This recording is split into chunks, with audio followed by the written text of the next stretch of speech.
Hay muchos Ricardo Hernández, parece. Sí, pucha. No, Tenemos tranquilo. varios.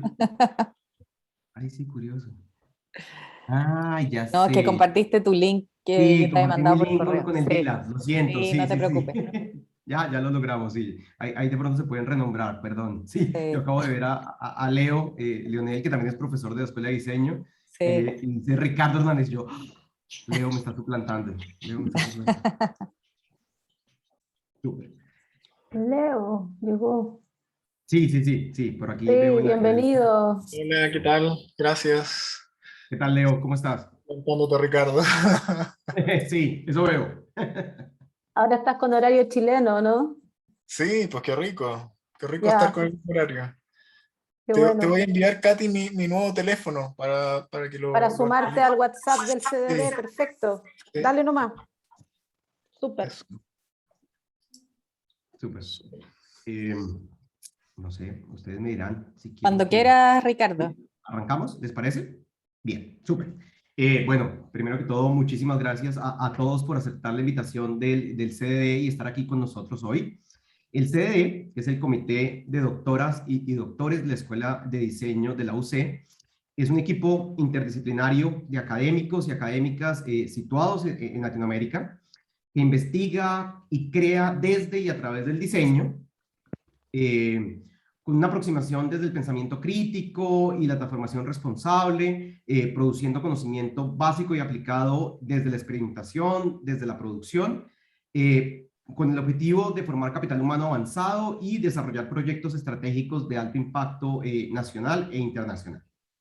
Es una iniciativa que está cumpliendo este mes su primer aniversario, llevamos un año, lo cual nos tiene muy contentos, y qué bueno celebrarlo con este, que es el segundo seminario de nuestra serie Trayectorias de Investigación en Diseño. Esta serie de seminarios surge como un espacio de reflexión y de crítica entre académicas y académicos de la Escuela de Diseño, con el fin de fomentar la discusión sobre las diferentes perspectivas, métodos y temáticas de investigación que conviven y se desarrollan en la Escuela de Diseño. En cada seminario tenemos un académico o una académica, como en este caso de la FADEU, que nos acompaña para comentar lo expuesto por algunos de los miembros del CDD y de esta manera visibilizar vínculos temáticos y áreas de investigación que coexisten en nuestra facultad. Esta serie de seminarios abiertos a toda la comunidad UC se propone como una instancia de discusión interdisciplinaria sobre los modos de hacer investigación sobre, desde y a través del diseño, revelando los alcances teóricos, metodológicos y políticos de la investigación en diseño. El día de hoy nos acompaña el profesor Martín Tironi de la Escuela de Diseño, quien va a hacer su presentación, y la profesora Alejandra Celedón de la Escuela de Arquitectura, a quien voy a presentar posteriormente. Perdón, yo debí haber comenzado presentándome yo. Bueno, los acompaño, Ricardo Hernández. Yo soy profesor de la Escuela de Ingeniería y de la Escuela de Diseño, y hoy voy a actuar como moderador de la presentación. La logística de la presentación es bien sencilla. El profesor Tironi va a hacer su presentación alrededor de unos 35 minutos. Después vienen los comentarios de la profesora Celedón. Y el objetivo después de esto es que tengamos una discusión, una conversación, que se puedan hacer preguntas.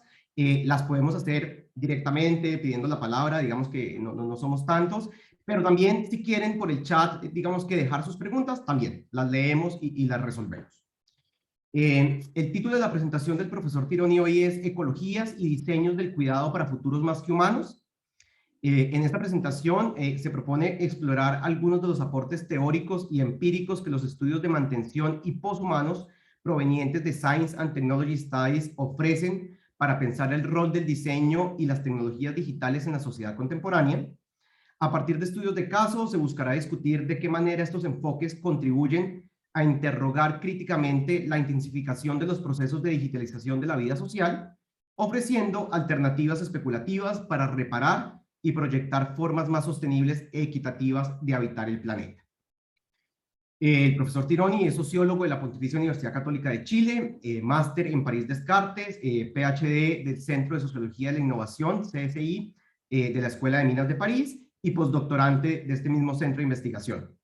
Durante el 2018 fue Visiting Fellowship en el Centro para la Invención y los Procesos Sociales de Goldsmith en la Universidad de Londres. Martín es académico de la Escuela de Diseño y dicta los cursos Urban Hacking en pregrado, de la Smart City a la Social City, Diseño y Futuros Emergentes en el Magíster, y Ecología, Tecnologías y Prácticas Urbanas, aproximaciones desde los estudios de ciencia y tecnología en el doctorado junto al profesor Pablo Hermansen. Es investigador asociado del Centro de Desarrollo Urbano Sostenible CEDEUS y ha sido investigador responsable de varios proyectos, entre ellos el proyecto Fondesit sobre procesos de datificación digital, el proyecto Fondesit sobre la circulación y diseño del concepto de Smart Cities y del proyecto de la BRI de la UC sobre diseño interespecie. Actualmente, el profesor Tironi dirige el proyecto Fondesit sobre diseño de futuros en la era de la inteligencia artificial. Asimismo, realiza el proyecto de investigación Identidades algorítmicas, temas y reacciones a la recolección de datos digitales e inferencias algorítmicas en la vida cotidiana, en colaboración con el Centro de Métodos Interdisciplinarios de la Universidad de Warwick. Ha expuesto la instalación Cenizas de Coexistencia en el Museo de Arte Contemporáneo en la Bienal de Artes Mediales del 2019. El profesor Tironi, junto al equipo curatorial compuesto por Marcos Chilet, Pablo Hermansen y Caro Laureta, obtuvieron la medalla de oro en la reciente London Design Biennale del 2021, con el pabellón titulado Resonancias tectónicas del diseño centrado en el humano al diseño centrado en el planeta. Es miembro del International Advisory Board de la serie Dispositions, Problem Methods and Theory in Science and Technology Studies de la Bristol University Press, y es miembro del comité editorial de la revista ARC y de la revista Diseño. Bueno, sin más, yo los voy a dejar con el profesor Tironi y después pasamos a los comentarios de la profesora Celedón. Muchas gracias.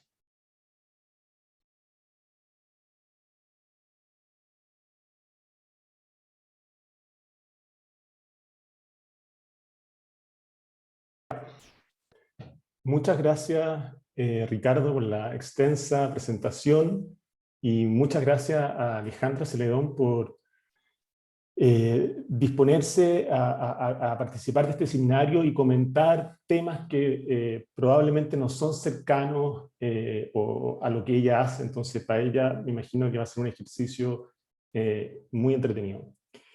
En esta presentación me gustaría compartir con ustedes algunas reflexiones, o más bien actos experimentales, ejercicios experimentales, porque no son conocimientos totalmente estabilizados, respecto a cómo las herramientas o los enfoques de reparación o los enfoques más que humanos han marcado mi trayectoria de investigación sobre antropología del diseño y tecnologías digitales. Por lo tanto, más que tratar de focalizarme en un caso de investigación específico, quiero mostrar qué implica pensar desde la idea de reparación, qué implica pensar desde la idea de futuro más que humano para pensar el rol de la sociedad, el rol del diseño en la sociedad contemporánea. La tesis que voy a tratar de ensayar es que ante el acelerado avance de las innovaciones tecnológicas y las múltiples crisis de origen antropogénica vinculado a la mutación climática, adoptar un enfoque desde la reparación más que humana se vuelve una condición, yo diría, necesaria y ética para comenzar a pensar en futuros más justos y sustentables. En otras palabras, frente a los efectos cada vez más irreversibles del llamado colapso medioambiental, ya no podemos seguir impulsando o sosteniendo de manera acrítica las innovaciones tecnológicas o la idea de diseño para la innovación, y más bien deberíamos empezar a preguntarnos cómo podemos desdiseñar y reparar nuestras formas de vivir juntos. Quiero proponer, como una manera de poner a prueba los trabajos que he venido haciendo a propósito de la idea de diseño futuros, que una salida a esta experiencia de estar evitando un mundo dañado, usando la expresión de Anna Tsin, no consiste en seguir pensando en futuros siempre abiertos a la innovación humana, sino más bien preguntarnos cómo podemos identificar aquellos futuros que tenemos que cancelar, desacelerar, descolonizar, para poder sostener y reparar la habitabilidad del mundo. Entonces, para esto voy a organizar mi presentación en tres momentos, perdón. Primero voy a presentar un breve contexto de mi agenda de investigación, de mi trayectoria de investigación, es el nombre del seminario. Luego voy a poner a prueba cuáles son los aportes que las perspectivas más humanas y de reparación pueden ofrecer para interrogar este contexto que voy a introducir. Y finalmente, y de manera bastante tentativa, concluiré con ciertas proposiciones respecto a una reorientación radical de la práctica del diseño. En gran medida, mi agenda de investigación, y que he llevado adelante desde hace más de 8 años, junto a distintos colaboradores, Matías Valderrama, Camila Albornoz, Pablo Hermansen, y que se inicia con mi tesis doctoral, y que continúa con el Fondesit sobre Smart City, sobre ratificación, y ahora sobre diseño de futuros, tiene que ver con interrogar el imaginario sociotécnico de lo que podríamos llamar el solucionismo tecnológico contemporáneo. Por imaginario sociotécnico entiendo, y siguiendo a una autora, Yazanov, un conjunto de visiones, expectativas o incluso estéticas sostenidas por instituciones, prácticas y tecnologías que dan cuenta de ciertos futuros deseables, de ciertos futuros, podríamos decir, preferibles, y que buscan establecerse como narrativa hegemónica en un momento determinado. A continuación, quiero tratar de mostrar algunos supuestos que me parecen predominantes y dominantes de este imaginario sociotécnico que estoy trabajando. El primero, y es lo que veo en los diferentes casos que abordo, desde el paradigma de la ciudad inteligente, pasando por los modelos predictivos de la inteligencia artificial, los objetos conectados, las decisiones orientadas por datos, podríamos decir que descansan en el paradigma que probablemente conocen del problem solving. Bajo este paradigma, la humanidad, o más bien cierta humanidad, va avanzando y encontrando soluciones a los diferentes problemas gracias al desarrollo, digamos, ilimitado de la ciencia y la técnica. Con esto no quiero criticar la búsqueda de las soluciones, sino insistir en una concepción de progreso propia del desarrollo SMART, donde los elementos del mundo son concebidos como un horizonte a diseñar, controlar y optimizar. Esto es inseparable de cierto modelo dominante que se basa en una relación, digamos, instrumental entre el ser humano y la Tierra. La instalación de esta concepción de progreso imposibilita, como varios autores han trabajado, pero yo me baso principalmente en Descola, imposibilita pensar o restaurar una relación diferente con la alteridad, una relación que se basa en la afectación, ¿no es cierto?, mutua con el entorno o con lo vivo. En otras palabras, en este paradigma modernizador donde se ubica la innovación tecnológica, celebra la promesa de un mundo diseñado por humanos y para humanos. Aquí la técnica se constituye en lo que Jennifer Gavis denomina como el esfuerzo de programar la Tierra, es decir, la operación de reducir la Tierra y sus problemas a un objeto computable, ratificable y predecible. Por ejemplo, esta narrativa de problem solving se refleja en las investigaciones que estoy realizando actualmente sobre inteligencia artificial. Esta técnica aparece actualmente como la gran herramienta para contribuir a reducir los efectos del cambio climático, ayudando, por ejemplo, a la optimización de la infraestructura, a la reducción del consumo de energías contaminantes, a la identificación automatizada de desastres e incluso al modelamiento de las predicciones sobre el cambio climático. En otras palabras, a ojos de los promotores de estas aplicaciones basadas en inteligencia artificial, el cambio climático es un problem solving. Es decir, es un problema como podría ser el atochamiento de autos, la delincuencia, las colas. Y puede ser abordado, ¿no es cierto?, a través de la innovación tecnológica. El segundo elemento que marca este espíritu del paradigma tecnointeligente es una permanente fascinación por lo nuevo, por lo disruptivo, por las llamadas trend, por los llamados proyectos SMART. Hay un imperativo que lo vemos a menudo en el mundo del diseño, pero probablemente también en el mundo de la arquitectura, sobre tener que construir futuros nuevos, proyectar la novedad, asumiendo una suerte de horizonte infinito de posibilidades. Se trata de una suerte de silicolonización del mundo, como habla un filósofo, Saddam, donde los diferentes ámbitos de la vida pueden ser mejorados, ya sea el transporte, ya sea la educación, ya sea, etcétera, acelerando la innovación, desarrollando nuevos proyectos.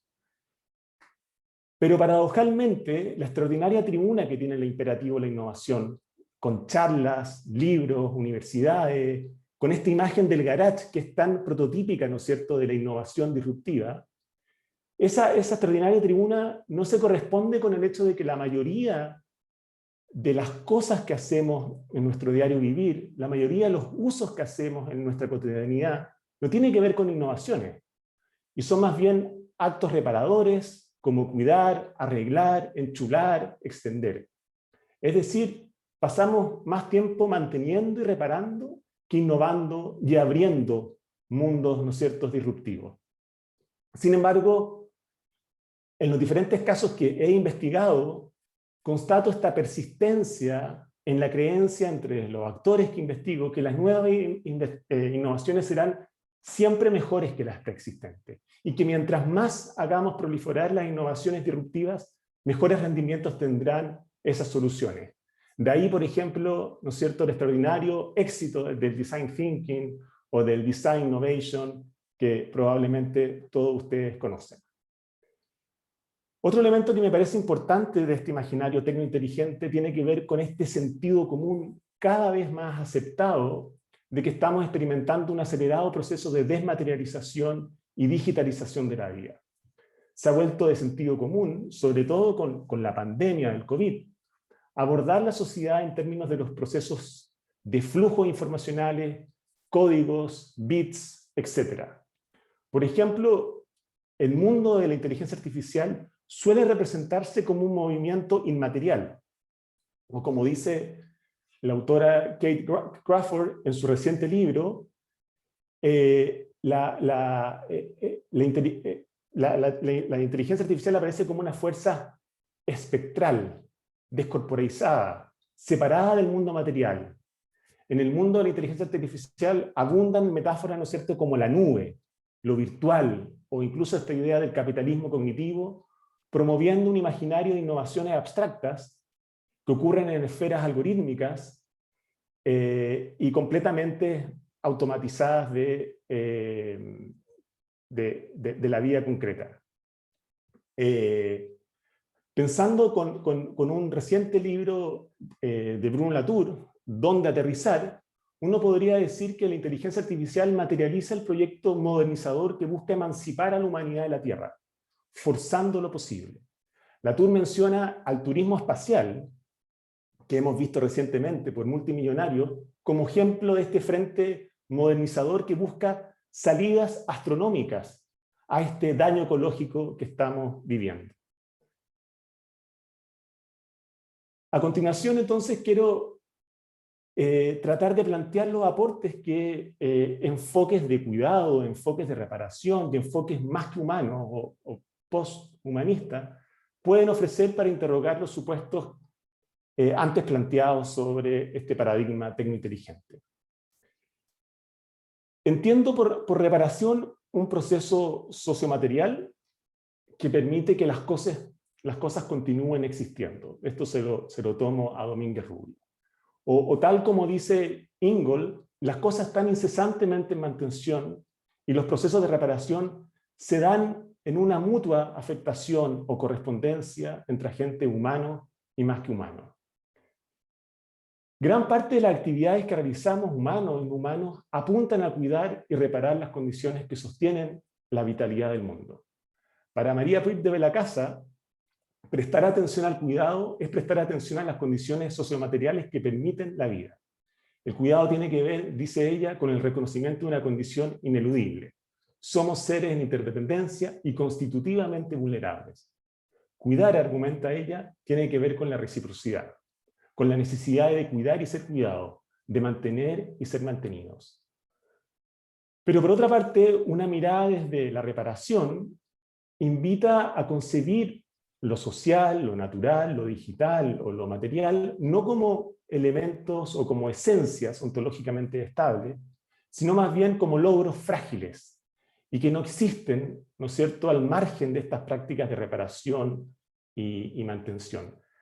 Latour, a partir de una filósofa fallecida ya hace muchos años que se llama Soriot, utiliza el concepto de instauración en vez de hablar del concepto de reparación. Y cito: todos los seres deben instaurarse, tanto el alma como Dios, la obra de arte como la física. Ningún ser tiene sustancia. Si subsisten es porque son instaurados. Cierro comillas. Ahora, ¿qué implica entonces en mi investigación sobre cultura digital y diseño pensar desde la idea de reparación? Voy a proponer tres reflexiones sobre las implicancias de este approach.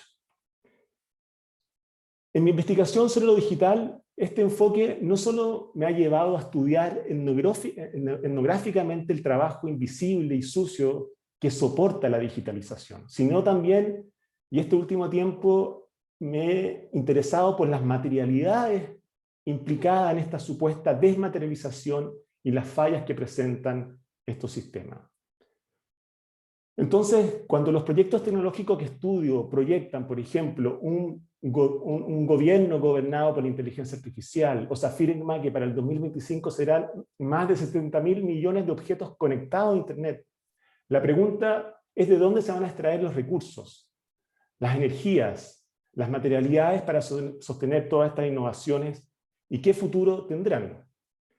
Tal como ha trabajado recientemente Kate Crawford, la inteligencia artificial, lejos de ser un asunto puramente abstracto, la metáfora de la nube, o de creativos en programación en Silicon Valley, son infraestructuras físicas ancladas a materialidades concretas, hechas de recursos naturales, trabajo humano, logística y arquitectura. Son infraestructuras que modelan la Tierra tanto como modelan nuestros comportamientos. Así también Jussi Parikka sostiene que la cultura digital participa no solo en los procesos geopolíticos, sino que también geológicos, a través de la extracción de materias primas y la producción de desechos. Un ejemplo de esto, y es por eso que pongo una foto de un data center, es la cuestión que estoy analizando en este momento con Matías Valderrama y Camila Albornoz sobre los data centers en Chile. La necesidad de almacenar grandes cantidades de datos y seguir produciendo innovaciones, por ejemplo, con la inteligencia artificial, ha generado un aumento en la construcción de esta infraestructura física. Sin ir más lejos, Google solicitó la construcción de un segundo data center en Cerrillos, en Santiago. Lo interesante es que la infraestructura que sustenta este data center de Google no parece ser absorbida por el medio ambiente y por el entorno. De hecho, se necesitan extraer 169 litros de agua por segundo para enfriar los servidores de estos data centers. Y esto se da en una zona, como ustedes saben, de sequía, de mega sequía medioambiental. Entonces, cuando uno analiza la promoción de estos data centers en Chile, como lo que está promoviendo Google, vemos que en sus discursos son discursos indisociables a una retórica que podríamos llamar moderna colonial, en donde los países llamados del sur global deben hacer suyos, una suerte de autocolonialismo, los lineamientos geopolíticos que imponen los pioneros en la innovación digital provenientes del norte. Los data centers, es una hipótesis que estamos trabajando, estarían funcionando a expensas de nuestros entornos socionaturales, extrayendo recursos para optimizar y expandir las lógicas digitales que mantienen, ¿no es cierto?, el capitalismo del que vivimos todos nosotros. Un segundo elemento tiene que ver con cómo el diseño moderno ha cultivado una relación, y esto lo he trabajado en otras presentaciones, cultiva una relación de fascinación con la innovación. La práctica del diseño ha estado informada mayoritariamente por esta lógica productivista del proyecto, que celebra lo nuevo por sobre lo persistente. Se impone una suerte de obligatoriedad de innovar, de incluso forzar las innovaciones. No obstante, y esta es lo que quiero plantear, frente a la crisis ecológica a escala planetaria, se vuelve fundamental desafiar la idea del diseño para la innovación. Desafiar o interrogar su carácter, podríamos decir, arrogante y profundamente antropocéntrico, y comenzar a explorar diseños para materializar una ética de la reparación que permita desmontar o desdiseñar la insostenibilidad instalada en los diseños que equipan nuestros días.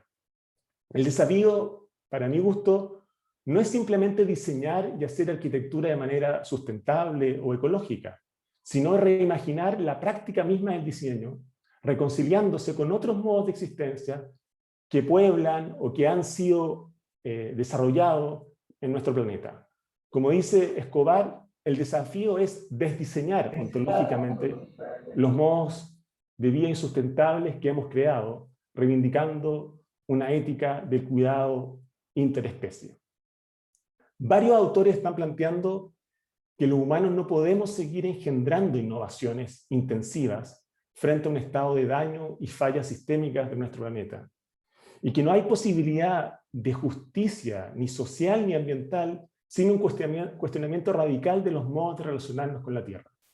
Latour, nuevamente, pueden notar que lo he estado leyendo intensamente este último tiempo, sugiere que ante la incapacidad de seguir absorbiendo las producciones y las innovaciones humanas, tendríamos que girar desde una lógica de la producción a una lógica de la reproducción y la reparación.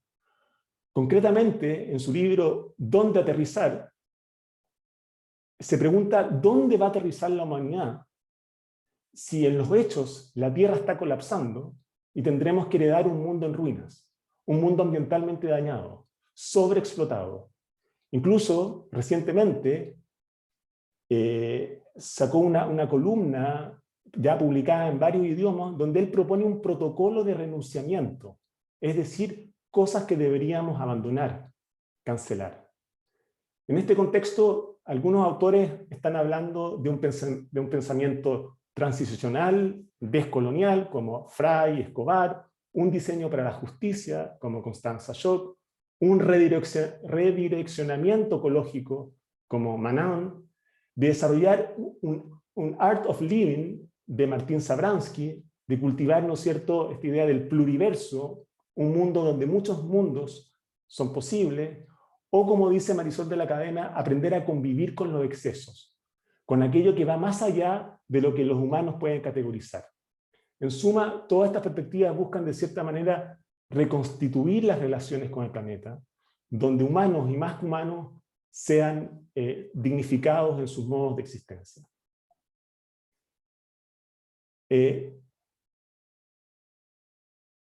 La tercera y última dimensión que quiero abordar tiene que ver con la idea de un futuro más que humano, cuestión que estamos trabajando en el Fondesit y que también estamos trabajando con un libro que está a punto de salir con Hermansen, Chilet y Ureta sobre diseño post-antropocéntrico.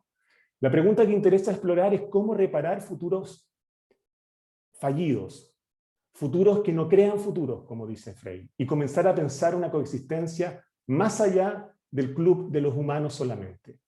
La noción de futuro, sobre todo la que domina en las grandes corporaciones que yo analizo, está profundamente anclada a una mirada antropocéntrica, en la que se ubica a los humanos como orquestadores y arquitectos del planeta. Bajo esta concepción de futuro, la Tierra se convierte en un objeto de apropiación y consumo, en un proyecto más dentro de las actividades e intervenciones humanas.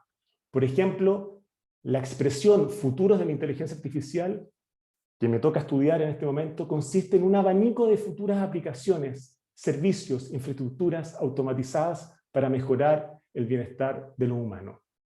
Podríamos decir que la noción de futuro, o la noción de un futuro como proyecto humano, anclada a esta capacidad infinita de innovar, tiene relación lo que Boltanski y Chapelo, autores que utilizamos bastante, describen como el capitalismo por proyecto, que no es otra cosa que la instalación de una concepción donde el mundo completo puede transformarse en proyecto, donde lo que existe, incluido en lo no humano, puede devenir en proyecto, en posibilidad, o en oportunidad de diseño, en servicio o en negocio, ramificando la lógica de los proyectos futuros en todos los espacios del planeta. Esto, como podrán ver, resuena bastante con el mundo del diseño y la arquitectura, donde la expresión «tengo un proyecto» es central. La Guattari, en su libro Plan sobre el planeta, dice algo que va muy en la línea con la argumentación que hago sobre el miedo al vacío del capitalismo contemporáneo. Cito a Guattari: podemos considerar que el capitalismo ya ha colonizado todas las superficies del planeta y que lo esencial de su expresión reside actualmente en las nuevas actividades que pretende sobrecodificar y controlar. Ahora bien, no cabe duda que esta ocupación o esta concepción del futuro antropocéntrica en la que está envuelta mayor parte del diseño está entrando en una profunda crisis, y el más claro ejemplo de esto es lo que estamos viviendo vinculado al antropoceno. Los antecedentes de esta crisis están a la vista, y voy a nombrar algunos: degradación ambiental, las prolongadas sequías, el avance de la desertificación, la extinción de múltiples especies, la pérdida de ecosistemas, contaminación, aumento de las temperaturas, la extensión de las pandemias mundiales y las consecuencias que eso trae en las brechas sociales. Dentro de las varias implicancias que tiene una perspectiva, me parece, más que humana, quiero mencionar dos aspectos que me parecen centrales para pensar el futuro del diseño contemporáneo. En primer lugar, y siguiendo al filósofo Tony Fry, tiene que ver con frenar el proceso de desfuturización estructuralmente instalado en el mundo del diseño. Es decir, dejar de creer que porque desarrollamos proyectos estamos generando futuros. Para Fry, el diseño no es solamente un asunto de profesionales. Para Fry, el diseño está instalado en la empresa, en las actividades domésticas, en las universidades. Incluso el diseño está instalado en todas aquellas prácticas reparadoras que humanos e inhumanos hacemos para darle continuidad a la vida. Pero para este filósofo, el proceso de desfuturización tiene que ver precisamente con seguir engendrando futuros sin futuro. Es decir, productos, innovaciones, servicios, infraestructura, tecnología que no mejoran necesariamente la habitabilidad del mundo. La desfuturización, podríamos decir, es la obsolescencia como un modo de funcionamiento de la sociedad. Y el diseñador, de cierta forma, ha sido heredero de este modo de relacionarse instrumentalmente y antropocéntricamente con el mundo. Pero quizás la implicancia más interesante tiene que ver con aprender a reconocer que los humanos no somos los únicos que diseñamos y que otras entidades lo están haciendo a espaldas de la arrogancia antropocéntrica. En el libro The Mushroom at the End of the World, Anat Zinn analiza las ruinas del progreso capitalista. Es un libro no reciente, es un libro que tiene por lo menos ya unos 7 años, y muestra cómo, a pesar de la devastación de múltiples ecosistemas, unos champiñones frágiles, insignificantes, invisibles para los humanos, logran crecer y reaparecer y reparar. Estos son champiñones de alguna manera recalcitrantes entre medio de estas ruinas, y ruinas incluso donde los humanos no logran acceder por el estado tóxico o dañado en que se encuentran. Diseñar futuros más que humanos supone entonces transitar desde una lógica, podríamos llamar tecnopaternalista, que busca domesticar y proyectar el planeta, a una lógica de seres en devenir, como dice Ingold, donde el valor no está en seguir produciendo a costa de los otros sin número de seres que diseñan, sino en repensar, regenerar nuestra relación con la Tierra y con los múltiples seres que lo habitan. El diseño apunta, ¿no es cierto?, tradicionalmente a cómo lograr futuros más humanos, normalmente favoreciendo a ciertos tipos de hombres y afectando la naturaleza. Por lo tanto, pareciera ser que un desafío para el diseño actual es reconocer que los futuros no son diseñados por humanos exclusivamente, ni para humanos, y que los futuros deberían ser pensados de manera multiespecie, como dice Emmanuel Kocha. Si no somos capaces de poner en cuestión la propia práctica del diseño, por ejemplo, el Human-Centered Design que hemos venido cuestionando hace años con Pablo Hermansen, la tarea de generar futuros más habitables parece estar destinada al fracaso. Me gustaría concluir insistiendo, y para abrir el debate, sobre algunos puntos experimentales para cerrar esta conversación, esta charla. Me parece que la reparación como clave analítica y empírica de investigación en diseño permite tomarse en serio la invitación que ha hecho Donna Haraway de quedarse con los problemas, de habitar las fallas y las fricciones, identificando siempre de manera local y situada las diferentes escalas de la reparación que se necesitan para pensar las múltiples crisis que estamos viviendo, tecnológica, social, medioambiental. Las crisis, las fallas, son al final de cuentas una invitación a pensar en las diferentes formas de relacionarnos con la alteridad, y las crisis obligan a desarrollar enfoques probablemente más creativos y de apertura ontológica hacia otras cosmovisiones. En segundo lugar, me parece que la tarea de reposicionar el diseño y la arquitectura en los debates sobre futuros más que humanos surge como una responsabilidad ética para reparar el fracaso del progreso industrial y tecnológico moderno, y que estamos viviendo, a mi juicio, con el COVID, la crisis del COVID y la crisis ecológica global. Y esto implica, como dije antes, desdiseñar la matriz colonialista de la cual el diseño ha formado parte y renunciar, citando a Latour, a la multiplicación de innovaciones sin futuro y potenciar la exploración de otras formas de interdependencia y relación con el entorno. Todo indica que no podemos seguir imponiendo, desde la arrogancia de la innovación, a las otras entidades que habitan nuestro planeta, nuestros propios criterios de habitabilidad, nuestros propios proyectos humanos, a no ser que creamos que las otras entidades pueden seguir sometiéndose a nuestros diseños. Hace un tiempo, conversando con el historiador y diseñador Hugo Palmarola, le mencionaba de manera provocativa si acaso no tendríamos que empezar a cultivar el arte de desproyectar, como estrategia para comenzar a desenredar los futuros insustentables.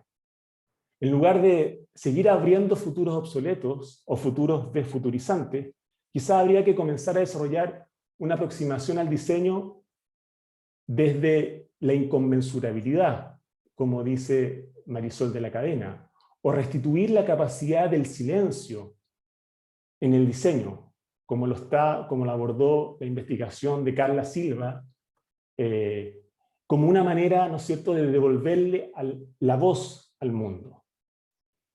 En suma, pareciera ser que reparar desde la idea de futuros más que humanos y frenar el proceso de desfuturización que mencionaba antes implica dejarse afectar por las posibilidades inventivas y regenerativas que surgen a partir del entrelazamiento con otras formas de vida. El desafío de las prácticas proyectuales pareciera ser el de reaprender a pensar y hacer de manera descentrada de lo puramente humano, de advertir que desde las fallas y la reparación pueden surgir modos más justos de habitar el mundo. Me pregunto si acaso una de las finalidades del diseño en estos tiempos turbulentos que corren es la de al menos mantener y reparar la habitabilidad del mundo, reconociendo que hay fallas que no podemos enmendar y futuros que no podemos controlar. Muchas gracias. Muchas gracias, Martín, por la presentación. Estoy seguro que tenemos, digamos que, inquietudes, dudas que queremos conversar contigo. Antes de pasar a esa parte del seminario, vienen, digamos que los comentarios de la profesora Alejandra Celedón. La profesora Celedón, denme un segundo, perdón. Perdón.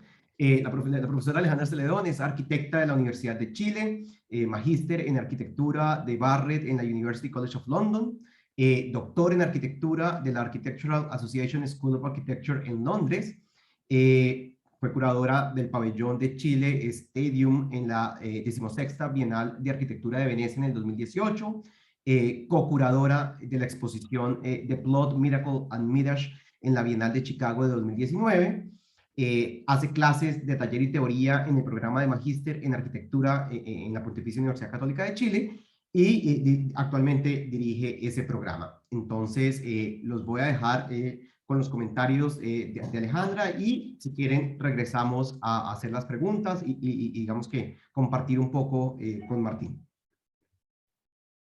Muchas gracias Ricardo y muchas gracias Martín por la invitación, pero también por la participación. Martín tiene razón, que para mí es muy entretenido estar aquí y que si bien quizás como dijo Martín no son exactamente mis temas, yo creo que son los temas de todos. De algún modo es lo que todos deberíamos estar conversando. Y sí siento mucha afinidad con lo que hace Martín como investigador, también Pablo me han invitado en el pasado a cosas y creo que es muy fácil el intercambio, o sea, por varias razones, no solo en términos de las temáticas, sino que también por modos de hacer, que es parte de las cosas que fui destacando mientras escuchaba a Martín, la que tuvimos una conversación anterior también, o leí algunos de sus trabajos de nuevo. Y algunas son preguntas, algunas son temas también como los plantea Martín como para conversar en esta sesión, que ojalá hubieran más yo creo. Creo que entre diseño y arquitectura, bueno, ya han habido ejemplos en la propia facultad de cruces súper prolíficos e interesantes, pero deberían ocurrir más. Y sí, en primer lugar me quedo con esta idea de la falla que habla Martín, que tiene varias como aristas. Por un lado el tema de la obsolescencia, que he hablado en otros artículos, en otros trabajos, de la cultura de lo desechable, propio de cuando algo falla hay que botarlo y reemplazarlo por algo nuevo, que también hablo hoy día, y esta idea de la reparación, también como una moda de aproximarse a los objetos, a su diseño, a su rediseño o a su desdiseño, diría Martín. Algo que en la facultad, en la Escuela de Arquitectura está muy importante en la agenda, sobre todo en el magíster, en parte de los talleres que tuvimos el semestre pasado, vino Ana Miljaki del Broadcasting Lab, que nos propuso un taller sobre Collective Repair, se llama Object Lessons for Collective Repair, y nos invitaba, igual que Martina, a un tipo de pensamiento como del mundo quebrado, lo llamaba ella llamaba The Broken World Thinking, a raíz también de otros autores, por supuesto, no solo ella, que encuentro muy interesante. También en una conversación previa con Martín me decía habitar la falla, y por ahí metiéndome más y acordándome de otros autores, como más desde la arquitectura también, o no, que yo creo que hay también paréntesis, pasa que hay autores que empezamos a leer la gente desde distintos ángulos, y entonces si la Tour permeó al diseño, también permeó la arquitectura, y empieza como a hacer estos vasos comunicantes, porque hay autores más importantes que están como por sobre esas divisiones de la disciplina. Y recordaba a Adrian Forti, que no es ni arquitecto ni diseñador, pero probablemente esté más cerca de la arquitectura, ha enseñado en esa facultad, pero que él ha descansado, hizo una charla acá en Chile hace un tiempo cuando uno podía venir, y hablaba esta idea de la falla que también nos propone Martín, cómo no serían como anormalidades ni excepciones, sino que por el contrario, como que el fracaso, la falla, el accidente estaría siempre presente. Él habla de los edificios, pero podríamos trasladarlo fácilmente, ¿no es cierto?, a los objetos de diseño, que son inherentemente inestables, y que esta incertidumbre es como endémica de su condición, y entonces que la falla no sería una excepción, sino que la regla. El mismo Adrian Forti decía que en una charla, en una conferencia de especialistas de reparación de concreto, ellos veían como cada edificio como un accidente esperando a suceder, como una falla latente a revelarse. y en ese sentido, ¿cuál es el potencial de pensar la falla, ya sea en diseño o en arquitectura, ¿no es cierto? Como un sujeto en sí mismo, que lo encuentro muy sugerente de lo que nos propone hoy día Martín. Y como el mismo Forti nos dice que todo arte es en sí mismo una falla, y que esas fallas hacen a los artistas a crear nuevos trabajos, que también es parte de la propuesta de hoy. No lo nuevo por lo nuevo, sino que una propuesta desde el error o desde la falla. Incluso dice que la falla como en un grupo colectivo de trabajos, uno podría llamar un estilo, la falla de ese estilo trae uno nuevo y el desarrollo de nuevas formas en arquitectura o en diseño. Y cita mismo Forti a Paul Virilio, y dice que inventar el velero o el barco a vapor es inventar el naufragio, inventar el tren es inventar el accidente ferroviario del descarrilamiento, que inventar el automóvil familiar es producir el tráfico en la autopista, que cada como nueva invención crea su falla correspondiente, y mientras más invenciones hayan, más accidentes habrán, y por lo tanto el resultado es que durante el siglo XX vimos la falla como una industria, que también es algo que al menos comentamos con Martín en otra oportunidad, pero esto de la obsolescencia programada de los objetos, y de esta caja negra, que si en realidad lo que recibimos es algo donde no sabemos dónde está la falla y no podemos habitarla, es que hay que desecharla, y tenemos que empezar de nuevo en este mundo sobrecargado de objetos, de diseños, de proyectos, como nos propone Martín. Ahí a mí me gustaría, viniendo de los arquitectos que hablamos del proyecto y del proyecto todo el tiempo, dejar planteado si como broken world thinking o pensamiento del mundo quebrado realmente nos tiene que hacer como esta actitud media pesimista, ¿no es cierto?, de decir hay que deshacer, no hacer, y si el no hacer o el deshacer no es en sí mismo también un proyecto, ¿no es cierto?, que no, aunque sea su negativo, aunque trate de cambiar radicalmente el paradigma, el desdiseñar o el desproyectar es una posición, y no ignorarla. O sea, hay unos futuros que cancelar, pero hay otro futuro que imaginar, que también es algo para mí interesante, porque estos tipos de intercambios te hacen leer nuevas cosas, pero cuando leí algunos de los escritos de Martín, esto de entender el diseño de maneras bastante distintas de como yo también desde mi arista o vereda lo veo, que lo hace cruzar mucho más con lo que los arquitectos tendemos a hacer, pero cuando lo entiende como un proyecto sociocultural, como un modo de prototipar, dice, de codiseñar relaciones, espacios y un mundo más sostenible. Decía, ¿por qué puedo cambiar perfectamente la palabra arquitectura y adelante y decir estamos en el mismo piso?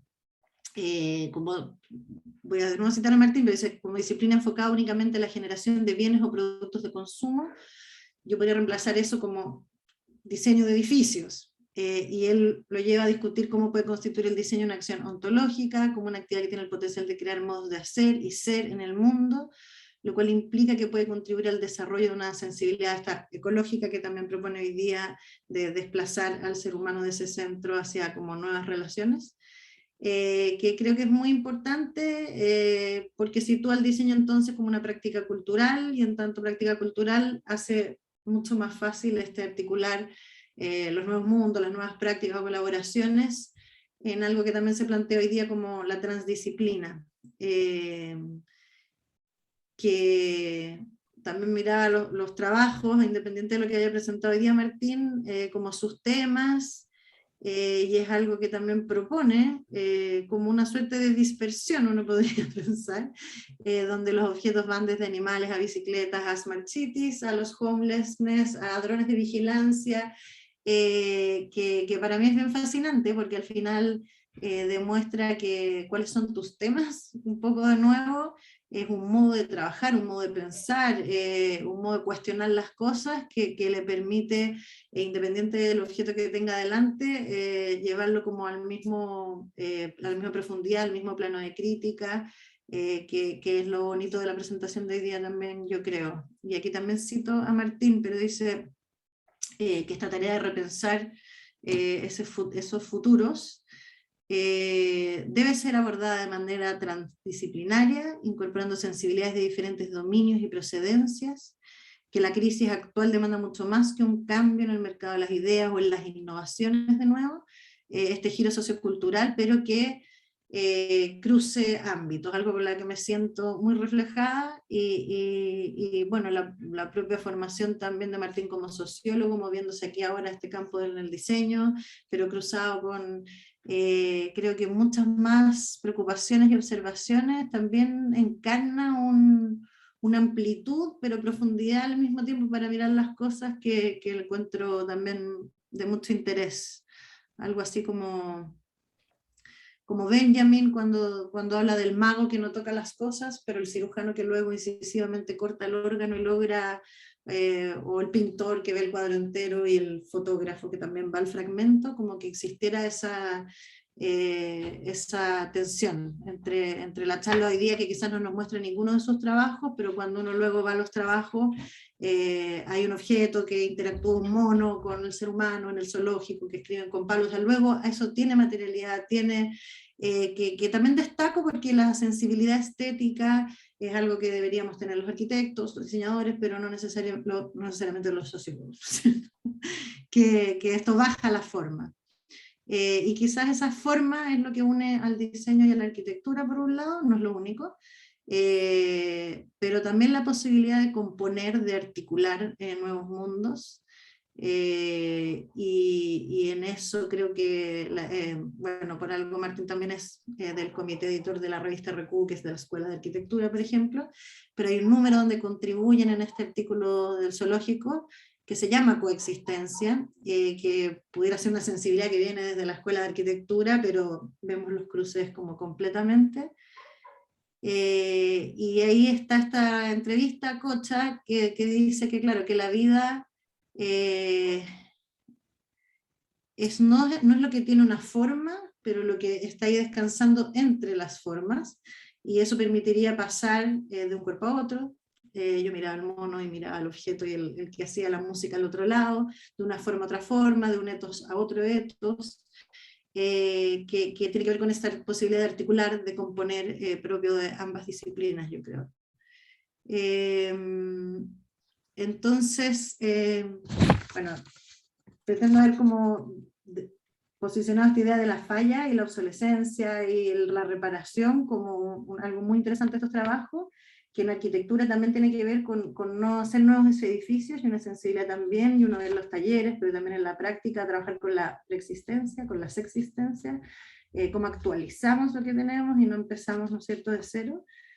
Sí es interesante también esto, que es una pregunta quizás también para Martín, la de si no es un proyecto el desproyecto, pero hay otra pregunta sobre el prototipo, donde también por la escala de trabajo, quizás el 1 a 1 es más accesible para ustedes, el trabajar con prototipos que realmente se ponen a prueba en la escala final, y no como los arquitectos que en la escala nuestra como que a veces se nos dispara, que lo encuentro muy como ágil con respecto a lo que nosotros hacemos.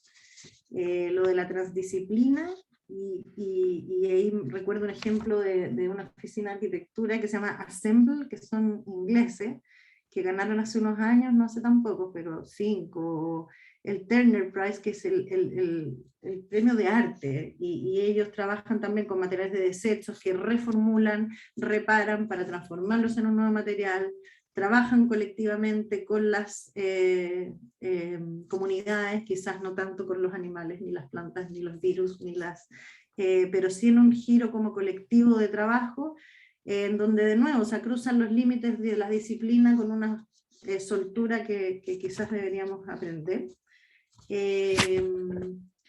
Y abrir a esto de que no es solo un pesimismo esto que asumamos en que estamos como a puertas del apocalipsis, sino que como también transformamos un tipo de pensamiento no en algo negativo, porque en el en el anti, sino que también cómo estas afirmaciones o modo de pensar sobre la naturaleza, sobre la tecnología y su relación con los mundos distintos, pueden como hacernos resistir ciertos supuestos culturales como arraigados, que creo que es algo que también Martín invita y hace, pero también abrirnos como a nuevos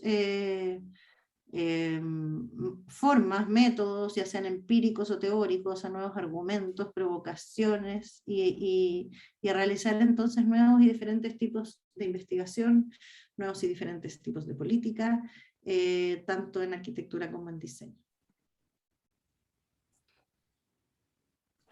Súper, muchísimas gracias Alejandra por los comentarios. Hay muchísimas cosas que quedan sobre la mesa tremendamente interesantes para discutirlas de la presentación de Martín, pero también por supuesto, de tus comentarios.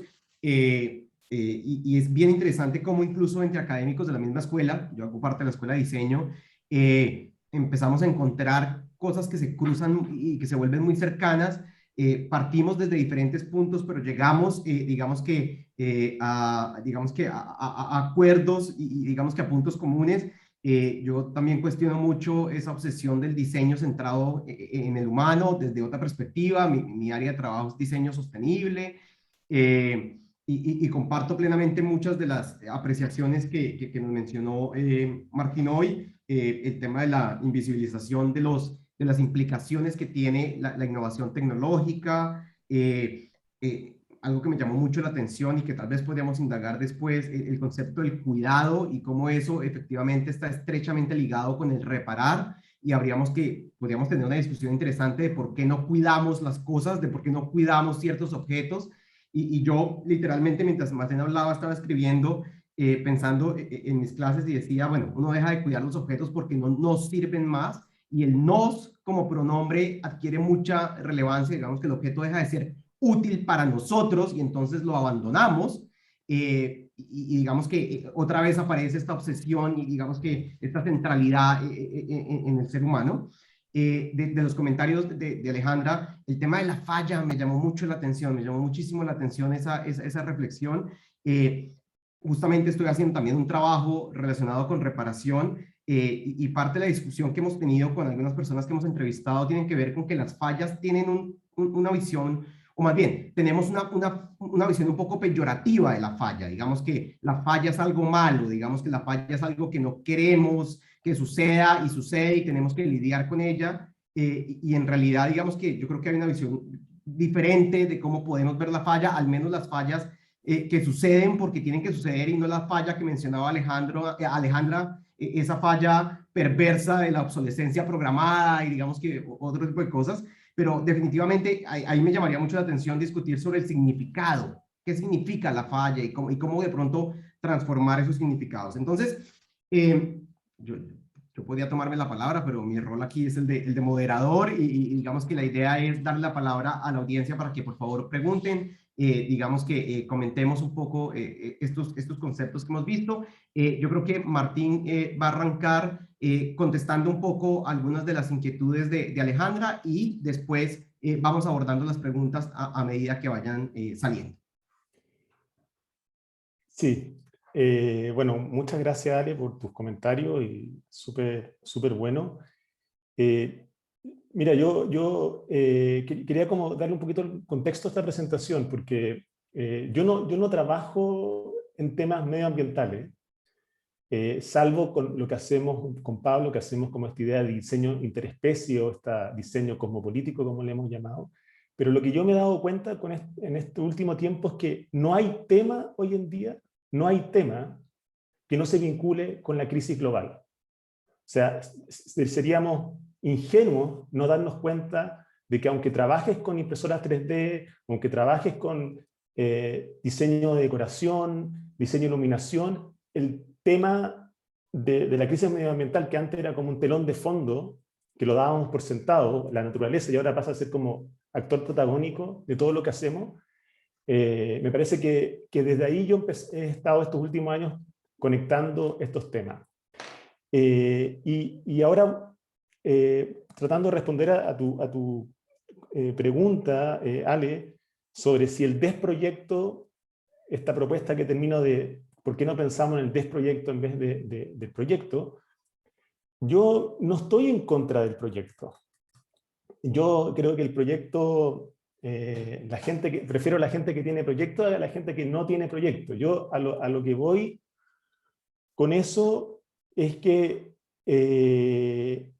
pareciera ser que cuando tenemos proyectos como una suerte de imposición del humano sobre las otras entidades, digamos. Es como esto, por eso citaba a Guattari cuando decía el capitalismo se ha intrometido en todos los espacios del planeta y lo que está viviendo es como ese miedo al vacío. La respuesta que yo hago a la pregunta no se trata de dejar de hacer proyectos, sino de ver cómo podemos volver al mundo y dejar de pensar los proyectos desde nosotros, desde nuestro antropocentrismo, desde nuestra arrogancia, y que es un poco lo que tiene la idea de innovación. Entonces yo creo que el desafío no es dejar de ser, no se trata de dejar de hacer proyectos, sino más bien cómo le devolvemos la voz al mundo y comenzamos a generar alianzas, ¿no es cierto?, con otros seres que si no diseñan, nosotros tampoco podemos diseñar, tampoco podemos crear. Por eso ponía el ejemplo de Anna Tsing cuando ella cuenta en su libro cómo estos champiñones crecen en medio del desastre. Eso por una parte, y yo también como otro elemento como de referencia de lo que estoy contando es que a mí la lectura del último libro de Latour sobre dónde aterrizar, que es un libro bastante de divulgación, no un libro científico, no es un libro como los otros libros anteriores de Latour que tienen como un programa teórico muy fuerte. Este es un libro más de divulgación, pero me hizo mucho pensar esta idea que él hace de que el mundo habitado se está desvaneciendo. Y si no hacemos algo por asegurar esa habitabilidad del mundo, sin darnos cuenta, ya no vamos a poder generar ningún tipo de innovación. Entonces, por eso reivindico la reparación como un acto, más que como un acto, como una prisma, como una heurística a través de la cual pensar la contemporaneidad, y por eso la idea de habitar las fallas como una manera de generar propuestas metodológicas más inventivas y más abiertas, ¿no es cierto?, a la multiplicidad ontológica. Eso por el momento. Prefiero seguir esperando otros comentarios. Perfecto, perfecto, Martín, muchas gracias. Tenemos a Mayra. Mayra, tú tienes, digamos, estás pidiendo la palabra. Cuéntanos. Sí, hola.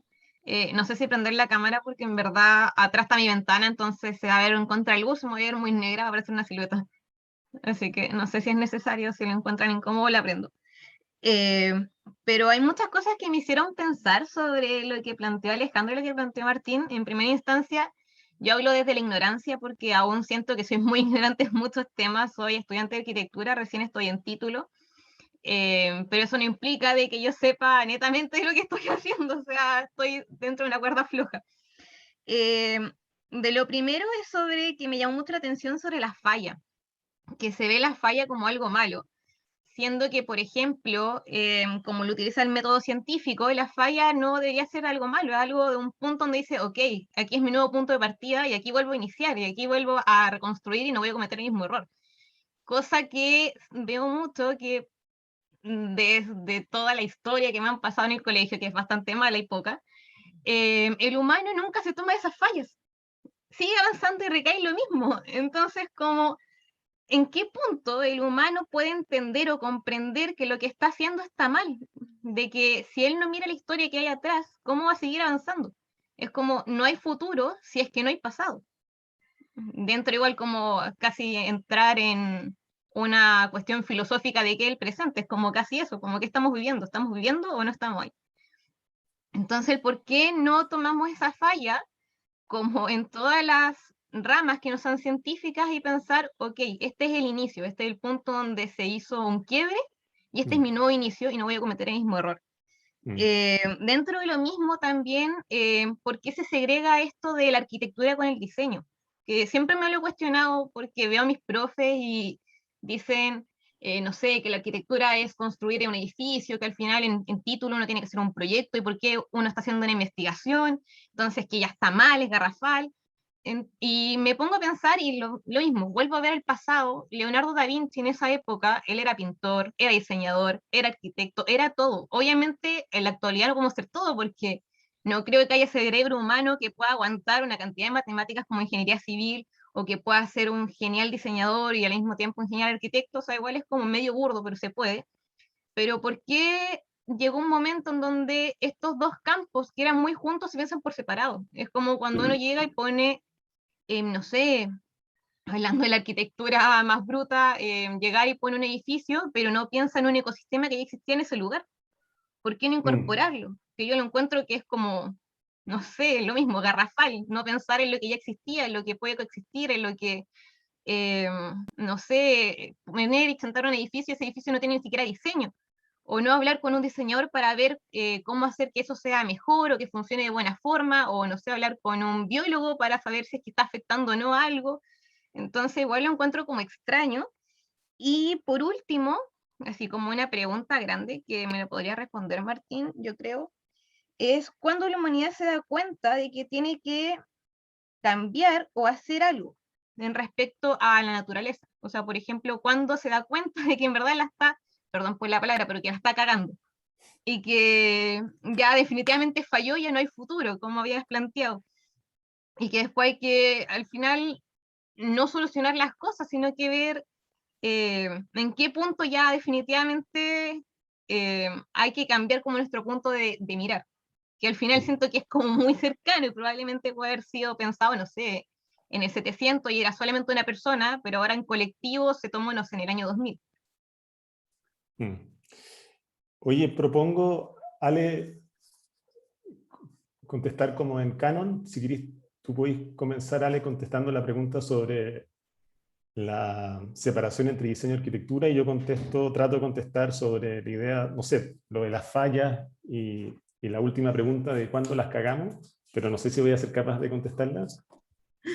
Y quizás si escuchamos a Tomás que tiene la mano levantada y después hacemos una Perfecto, no ronda, había como visto a Tomás. Ya. Ya. Perfecto, perfecto. Hagámoslo así. Tomás, por favor.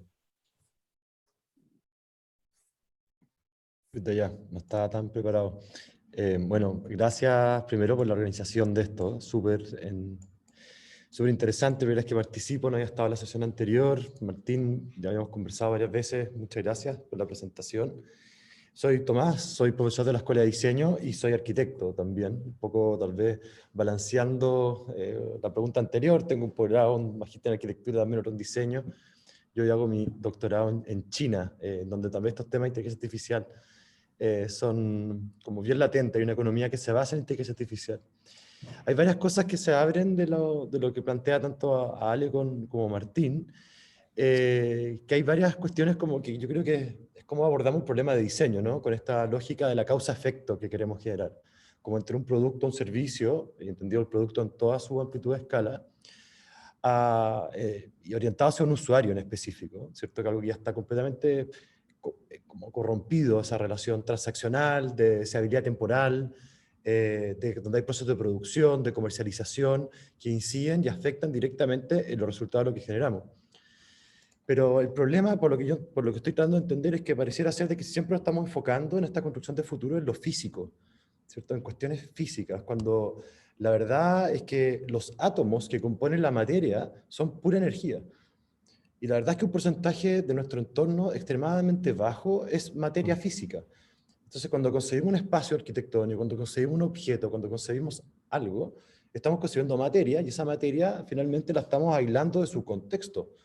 Estamos creando entropía, y eso son, yo creo, las grandes fallas, ¿no? Las grandes fallas como la acumulación de energía que se transformó en materia, o que transformamos en materia los hombres desde un producto, desde una lógica causa-efecto, y la acumulamos en algún lugar y ahí se nos viene de vuelta, ¿no? Es como cuando uno esconde la basura debajo de la alfombra constantemente, ¿cierto? Hay un momento que hay que sacar la basura, ¿cierto? O hacer algo con ella. Entonces, creo que ahí hay una cuestión súper interesante de pasar de esta lógica mecánica newtoniana de causa-efecto hacia una lógica mucho más cuántica. Entonces, porque claro, la lógica de Newton que nos dice es que podemos predecir todo lo que va a pasar hacia adelante. Pero cuando pensamos como en el pensamiento más cuántico, creo, podríamos explorar esas posibilidades que los entornos generan, como más electromagnética, no desde la central de la materia, insisto, sino que desde la energía. Y para esa cuestión, creo que hay varias citas a Tony Fry, ¿cierto?, sobre de futuro, pero que es como la costumbre que tenemos en diseñar en las 3 dimensiones, ¿cierto? La cuántica tiene mucho más de 3 dimensiones, haciendo también un símil a lo que comentabas, Martín, de inteligencia artificial. También hay muchas más dimensiones cuando uno explora un algoritmo de inteligencia artificial y cuando uno quiere explorar la creatividad humana dentro de ese entorno como algorítmico, ¿no? Entonces, me pregunto, bueno, si seguimos diseñando en las 3 dimensiones, es muy probable que siempre tengamos los mismos resultados y seguimos diseñando materia y no la energía que realmente que compone los átomos de nuestro entorno, vamos a tener estos resultados. Entonces, ¿cómo pasamos a ese campo cuántico? Una pregunta que me queda abierta, tal vez no sé si es necesario como conversarla, o sea, como responderla directamente, creo que es más abierta que cerrada, pero también eso afecta directamente la escala del diseño, ¿no? ¿Cuál es esa mesoescala de lo que diseñamos? Porque hay un punto en que, claro, uno puede entrar a la ciencia de los materiales y diseñar, no sé, especialista en el tema, pero también hay una escala que es enorme, que es ingobernable en la materialidad. Entonces, la mesoescala de lo que diseñamos posiciona 2 cosas, el presente, pero también te posiciona en el futuro.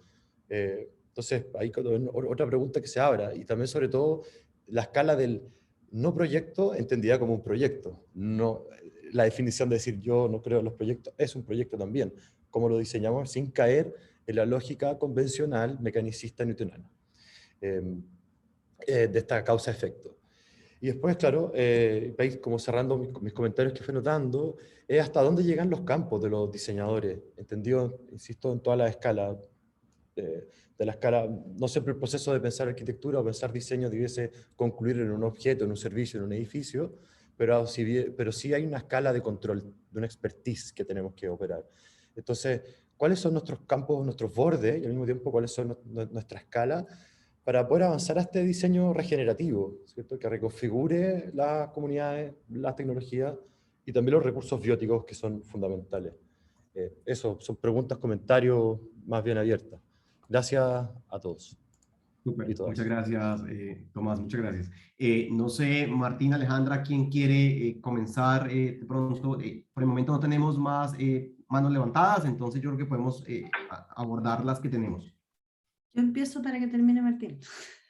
Que empezó. Perfecto, perfecto. Vale. Sí, no tengo mucho más que agregar, pero sí, a raíz del último que dijo Tomás y también la pregunta de la división disciplinar de Mayra, que yo creo que al final esas casillas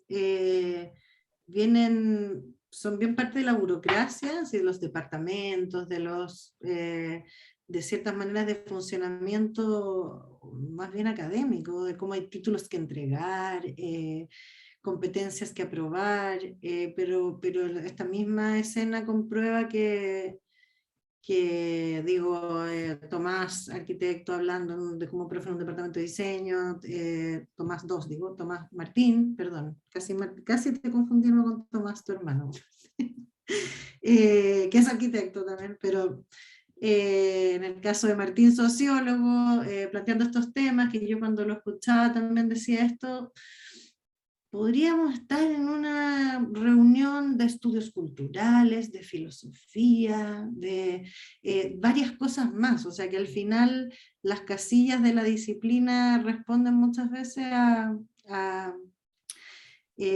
razones que no tienen que ver con el conocimiento per se, sino que más bien con burocracia, y ahí, como decía Cocha, ¿dónde está la vida entre una forma y otra? Quizás también hay un potencial, yo la veo mucho, eso tiene que ver mucho con mi perspectiva, o sea que los trabajos para mí más productivos o más interesantes cuando viene un cineasta y me dice, pero es que no lo has visto, no lo veas solo en planta, porque observaciones realmente muy obvias, o cuando viene un historiador y alguien alguien de estética que te fricciona tu conocimiento hasta ese lado donde se vuelve productiva la otra mirada que planteaba ya Martín con esto de la interdisciplina como ese lugar donde pensar otros futuros posibles. Yo sí creo que hay algo ahí que si nos quedamos entre los mismos también empieza a haber un vicio de la no fricción, ¿no es cierto? De someterte a otros formatos, a otros registros. También pensaba hoy día, yo jamás he publicado como un paper científico, porque yo lo que hago también creo que cabe muy fácilmente en los estudios culturales, y veía el trabajo de Martín que tiene desde una exhibición hasta muchos ISIS, así como de esos papers rigurosos que los académicos deberíamos tener, que también una facilidad de poder moverse en esas aguas, pues desde ámbitos muy científicos a otros que tienen que ver con otros registros, con otros recursos, con otros lugares para que el conocimiento ocurra que el del paper, que lo encuentro valioso, que tiene que ver también con esa posibilidad de romper esas casillas con ganas si es que es necesario. Y ahí también, de nuevo, la pregunta del Tomás o el comentario sobre el diseñar antiproyecto, que yo también de repente lo veo como más, o que tiene que dar un salto más.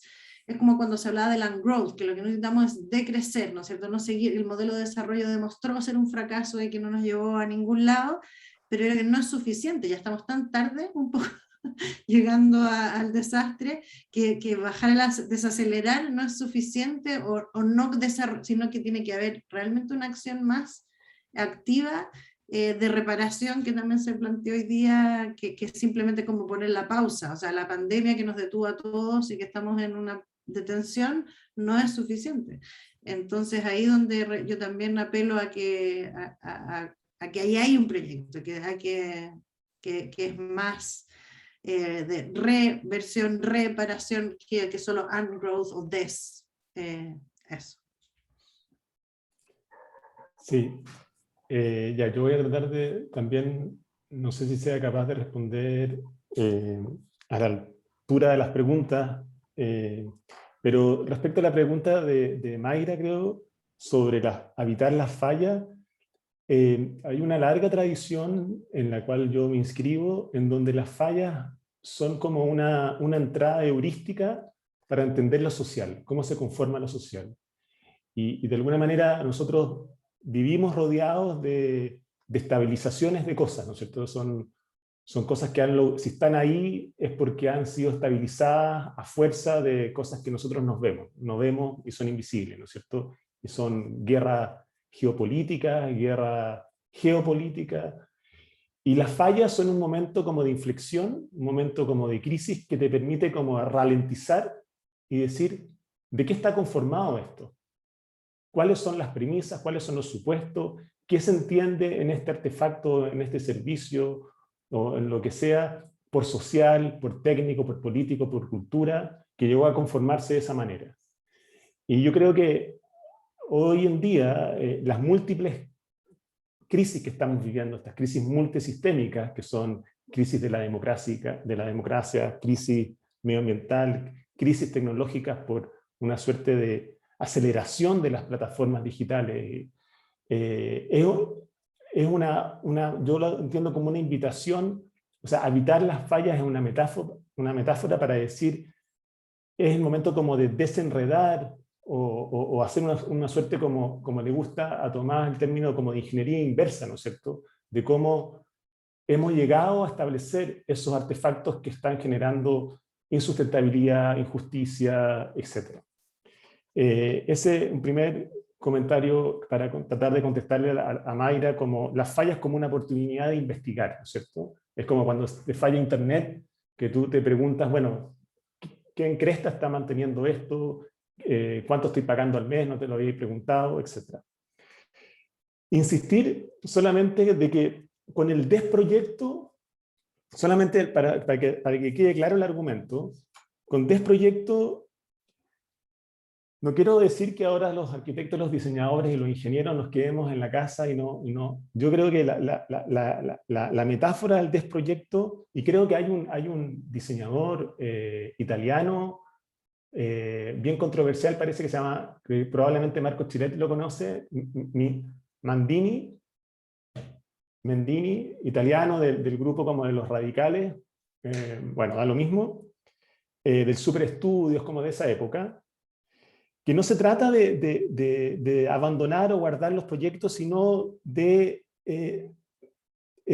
no considerar el mundo como un proyecto. O sea, yo creo que una de las fallas grandes que ha tenido el modelo civilizatorio y que ha engendrado esta era antropogénica que estamos viviendo, tiene que ver con concebir el mundo como un proyecto. Un proyecto lo entiendo como la idea de un proyecto al servicio de los humanos y para los humanos, ¿no es cierto? Entonces, eventualmente, el desproyecto consiste es, yo voy a proyectar de otra manera, digamos, no desde el prisma, no imponiéndole los criterios de habitabilidad que los humanos hemos creído que son los superiores. Eso. Y respecto al comentario de Tomás, es súper interesante lo que tú planteas sobre las grandes fallas, ¿no es cierto? Yo creo que eso ha sido un tema que desde Harvey, desde Marx y autores contemporáneos están hablándonos hace rato, ¿no es cierto? Y incluso hay gente que está hablando que una salida a esto es el aceleracionismo, es decir, tenemos que acelerar el proceso tecnológico de innovación para que esta gran falla se ponga en evidencia. Hay gente que va a proponer volver al pasado, ¿no es cierto? Un poco en la línea de lo que decía Ale, como volver a una forma de vida que los pueblos amerindios tenían.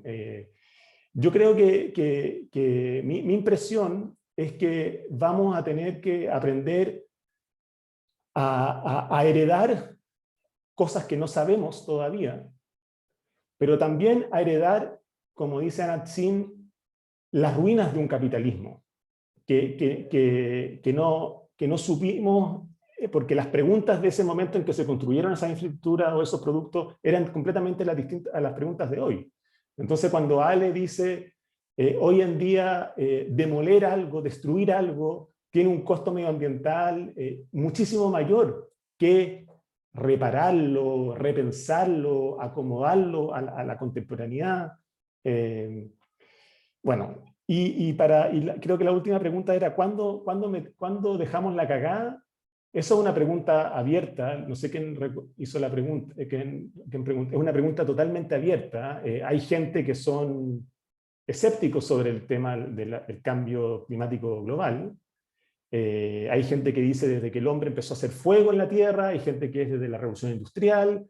Entonces es una pregunta abierta, pero lo que está, para mí es evidente, es que esto no se trata, digamos, de ponerse a hacer como arquitectura o diseño ecológico, sino que es repensar realmente la práctica que hacemos y cómo generamos modos de alguna manera más abiertos, ontológicamente hablando, de diseñar. Súper, muchísimas gracias Martín, muchas gracias Alejandra por las respuestas a las preguntas y a los comentarios.